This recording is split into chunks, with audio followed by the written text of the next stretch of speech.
What is up, y'all? Welcome back to another episode of the Two Game Podcast. I am here continuing my review series of Daredevil Born Again. I have reviewed the first 3 seasons of the Netflix series. You can see those reviews right here at the link somewhere up there. And I have already reviewed the first 3 episodes of Born Again. Today, I am here to recap and review episode number 4. If you have not seen episode 4, highly recommend pausing this video and then coming back once you have caught up. So without further ado, let's go ahead and recap episode 4, which is called Sic Semper Systema. Murdock is confronted by Hector's niece, Angela Del Toro, who believes the police are responsible for Hector's death. Matt comforts her with the hope that the killer will be brought to justice. At marriage counseling, Fisk and Vanessa discuss her affair with Adam, and Glenn privately asks Vanessa if she feels safe around Fisk. Fisk's plan to rebuild the city's ports face several hurdles, including bureaucratic procedures, gang infighting, and his protege Daniel Blake drunkenly leaking details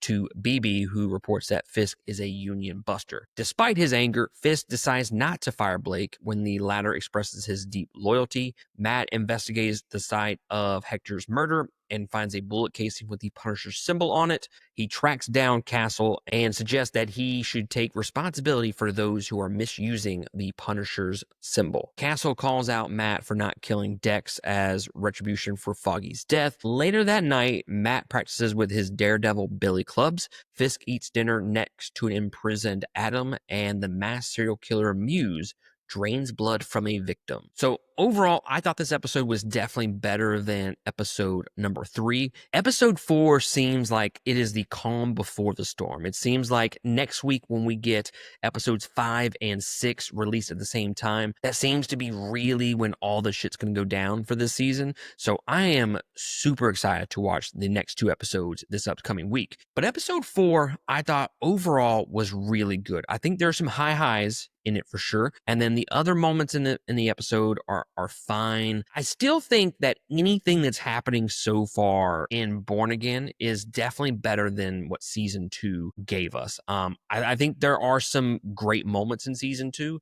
but this seems to be more interesting to me. But one thing I've been kind of noticing, and I go back to some of the stuff that like the executive producers did, the showrunners for the show have said previously, and they were critical of the Netflix series mainly because it was a lot of talking and a lot of dialogue based around what makes a good hero. And I'll give them one thing.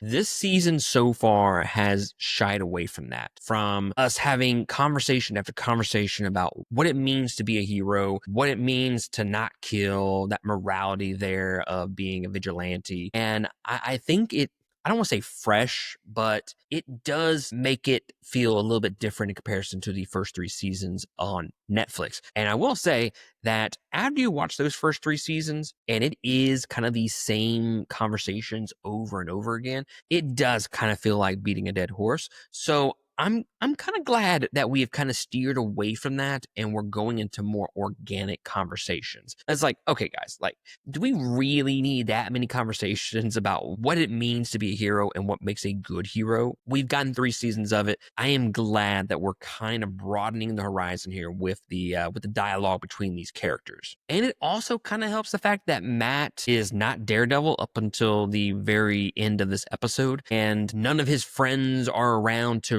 really kind of talk to him about being Daredevil, other than Frank Castle, who shows up for this episode. Karen showed up at the very beginning of the season, and we haven't seen her since. So it is nice, the little dynamics that we've gotten in comparison to the first 3 seasons on Netflix. Now, we do get an introduction of Angela Del Toro here. I thought it was nice. She just shows up like we know exactly who she is, though, and she gets briefly shown in episode 3. And they show her in the very beginning of this episode, and it's like, who the fuck is that again? Like, they really just throw her in the mix, like we're supposed to care who she is. So I don't know if that was necessarily handled right, but the scene itself was actually pretty good, I think. And I like the fact that we're kind of using her to develop Matt here a little bit more, where he's trying to convince her that justice will be served. But ultimately, it's kind of the question of, is he trying to convince her that justice will be served, or is he trying to convince himself that that's what's going to happen? And I think you can slowly see all of that tearing away from Matt as he's like wrestling with the idea of donning the mantle again of Daredevil. So I did like this scene a lot. I just wish we would have got a little bit more of Angela maybe in the previous episode, to where she's just not thrown in the mix, and kind of like it's a little jarring at the very beginning of this episode. To this point, the stuff with Vanessa and Fisk it's been intriguing. I don't know if I necessarily love the direction of these characters and where we are with them at this point. It just feels like we're kind of treading the same water with each episode. I do like some of the conversations that are centered around these characters, though. Like I said, it's intriguing, but I do have that sense of where is this all leading to? And what I really did enjoy about this particular scene, more so than all the other scenes, I think this was definitely the best scene between Vanessa and Fisk so far this season. And she cheated on him because he left, okay? She felt alone. And when she brings up Adam in this conversation with Heather, it's like her face just automatically lights up. She is glowing on how she is talking about Adam. And the face from Vincent D'Onofrio here, Wilson Fisk, and his facial expressions when she is talking about him is so perfect. She is just lighting up talking about it. And we have Fisk on the side, and he can't believe she is really describing him so glowingly. Like, overall, this was a really great scene, and it's the best scene between these two so far this season. We get another moment between Matt and Officer Powell, and so damn good. I hope that shit continues. They've been sprinkling these little moments in here the last couple of episodes, so it makes you wonder where that storyline is also going to go. Because if they keep bringing back Officer Powell for these little tense moments with Matt, that tells me he's going to come back and something dramatic is really going to happen. So I'm very, very intrigued on where this storyline kind of goes in the future. But the last little bit that I want to talk about this episode, other than Muse finally showing up this season, and he seems like we might lean into some of the horror elements with the character, which I'm 100% down for. Not much else to be said about Muse right now. So the last little bit that I want to mention about this episode is the return of Frank Castle, John Bernthal. I love the introduction of Punisher into this show. The dialogue, the back and forth between him and Matt, so damn good, especially when Frank brings up Foggy, why didn't you save him? And goddamn, dude, like, if anything, Frank never holds back the truth, regardless if it's going to hurt your feelings or not. And I love that about the character so much. And I love John Bernthal's take on the Punisher. And I think this whole sequence is it's legitimately one of the best dialogue scenes in the Daredevil series. And you could put this up in there in some of the best moments in the MCU and Marvel. Like, Frank is just hounding Matt about letting Bullseye live, and Matt's over here justifying it by saying he got life. This is the first real emotion that we have gotten out of Matt this season in relation to Foggy's death, like, in how he has dealt with it. Obviously, we got the moment when he died, but since then, we haven't got him mentioning Foggy. We haven't gotten him being broken up about it, grieving about it. So this is the first real moment that we get with him talking about Foggy and his death. But this whole moment just feels earned to me. Like, he's been teetering the whole season, and now it's starting to really tear him apart, especially the guilt. And this whole scene is just so damn good. They play off each other so well. The acting is great. The dialogue, the writing, just pitch perfect. And honestly, I think this is better than what happened on the rooftop in season 2. Remember, season 2 was all about morality, what it means to be a hero, and it felt very preachy at times. And look, I love that scene. But if we're comparing these two scenes, I think this one has better writing. I think this one has more emotion, more tension behind it. So I definitely lean towards this being the better out of the two.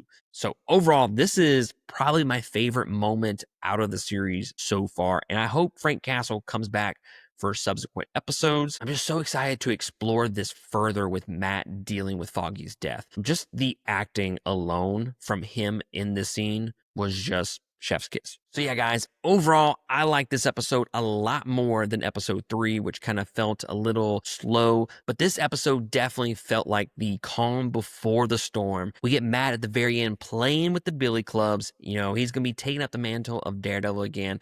We got Wilson Fisk eating dinner next to an imprisoned Adam. And it's just like there's so much shit. It feels like we have multiple storylines going on here to kind of create intrigue and kind of bring you back to the show every single week. I'll be curious to know if they can handle all this or if it's going to break underneath the weight of all of those storylines, because really we haven't even gotten to Heather and Matt's relationship. I mean, we've gotten a little bit of it with this episode at the very end, but for a brand new love interest, I don't feel like we're really giving her her due in this season. So I hope they're able to really expand on that relationship moving forward, because something tells me, and I'm going to make a prediction here. I'm very curious to know if someone of the main cast is going to die.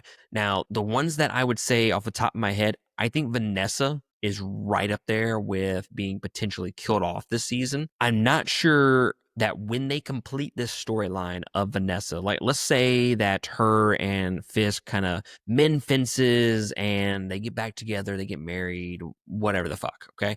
Let's say all that plays out. How does that character move forward from this point? Like, what are they able to do with that character in a season 2? So that's why I think maybe we're going to lose Vanessa this season. Maybe at the hands of Muse. Who knows? Maybe at the hands of Fisk. And then the other person that I would say is on the chopping block, Heather.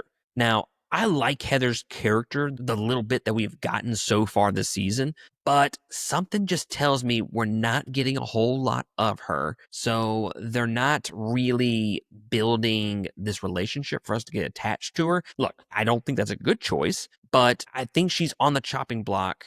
With how little they have shown attention to her, I feel like she would just be an easy kill off. Like, not anything that would break fandom per se, kind of like killing off a Foggy, but like killing her off wouldn't break the fandom, but it would be something different to add to Matt's development and his character. So I think potentially she's on the chopping block to get killed off this season. So those are my 2 favorites for dying in this season. I could be wrong. Neither of them could die. But I think when you bring a Muse style character here where he's killing and he's kind of displaying his art and whatnot. But guys, let me know down in the comments below of what you thought about episode 4. What are your predictions for 5 and 6 that are being released simultaneously this upcoming week? Let me know down in the comments below. And I will catch y'all next time on another episode. Latest.